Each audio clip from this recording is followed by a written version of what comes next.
the Democrats had a debate. And there's a couple takeaways for you. And I'll go over a couple of them. I won't bemoan it, I promise. But one is that, Bernie had some fight.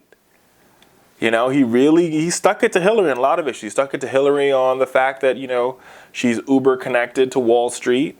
He also stuck it to her about, the fact that he thought that she lacked integrity. But here's the thing. It's really interesting in this whole thing. It's this very juxtaposition that's interesting to watch, right? Is that Bernie is not going full, like, the Bernie supporters, the feel the burn people, like, they go full frontal on Hillary, like jab, jab, punch, punch, punch, uppercut, uppercut, uppercut, right? But Bernie is very measured in how he goes after Hillary. And whether you like the secretary as a candidate or not, there's a lot to go after. I mean, she just has a very long, and I'm not talking like I have no problem with the secretary.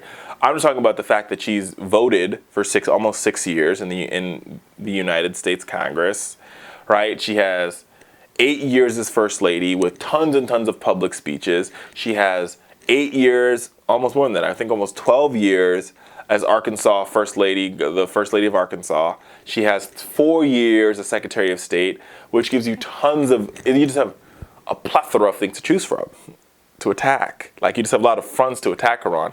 And Bernie still seems to be, for some reason, seems to be hedging his attacks on her, which I'm not really sure why, right? On top of that, the Clinton, for the first time in a very long time, showed a clear day and night with her and the president when it comes to ISIS. Clinton distanced herself from President Obama during the debate by basically saying, we need to do more than contain ISIS. We need to defeat ISIS. And she also is one of the few candidates, one of the only Democrats to support a no-fly zone over Syria, which is worth noting. Also in the debate, if you thought it was only 2 people, but there was actually 3.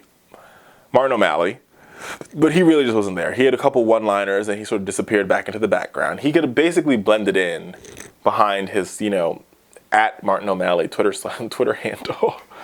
I mean, he wasn't really there. And I mean, it's odd to me. For the fact that he's the young guy, he's the fresh guy, just came off of being governor, the only person with any governing experience, you think he would be a heavyweight here, or at least he's the underdog. So anything, nobody's gonna remember nobody remembers who he is. So, you at least have say, hey, listen, let me get a couple punches in. Let me jab my way to the top. Let me act like, a Rommable like Rand Paul, or let me act like, John Kasich, or let me just act like somebody who's actually in the competition. But he didn't manage not to do that at all. He didn't even need it. He could have basically, his campaign is running out of money. So he could basically just stayed home and called it in. He literally could have phoned it in. Here's my 2 comments. Here's my zingers. And just he could send it home. It was a waste of it for him to fly all the way out there and not say anything and just stand there in a suit. It's probably uncomfortable too, and really hot. I don't get it. Also, another point to note about this debate was there's a moment that I think the Hillary Clinton campaign is rejecting, or going to haunt them. One thing is Hillary said, at one point she said, from the 60s, which now, I will support the Democratic nominee.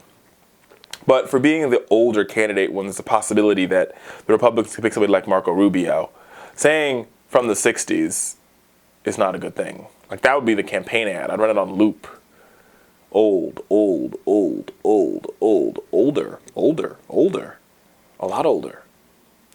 So we'll have to see what happens here. We'll continue to watch this debate. It's very obvious from all the polls that Hillary Clinton could be the nominee. But with that being said, people, the governor race in Kentucky that just happened a couple of days ago, where the polls had the Democrat up by 6, 7, 8 points, and the Democrat lost by 12 points, tells you that polls aren't as accurate as they need to be because they're not talking to the right people. And I have friends who, I was at an event this week, and a friend of mine said to me, he said, listen, dude, they're not polling cell phones. And on top of that, millennials don't answer their phone.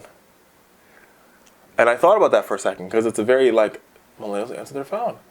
And I'm like, yeah. We don't answer our phones. We actually screen our calls before we get them. And oddly enough, speaking about that, everybody knows Rich, the other half of the Fowler Show. Before we call, we text each other to talk about the purpose of the call before we actually get on the call.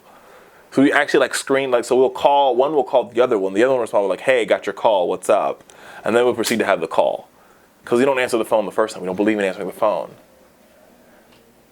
So, do you think you're going to get us in a poll? Probably not. So polls aren't necessarily likely. So I think what you could do with polls is just look at the trend lines, which people should look at. Where are young people? Where are young voters? Where are likely voters? And say, well, if the trend shows likely voters are tilted towards Hillary, okay. Young voters are tilted towards Bernie, okay. That means, depending upon who turns out, it can mean a lot of things. But if you base it all on polls, you might find yourself in a situation. I'm just saying.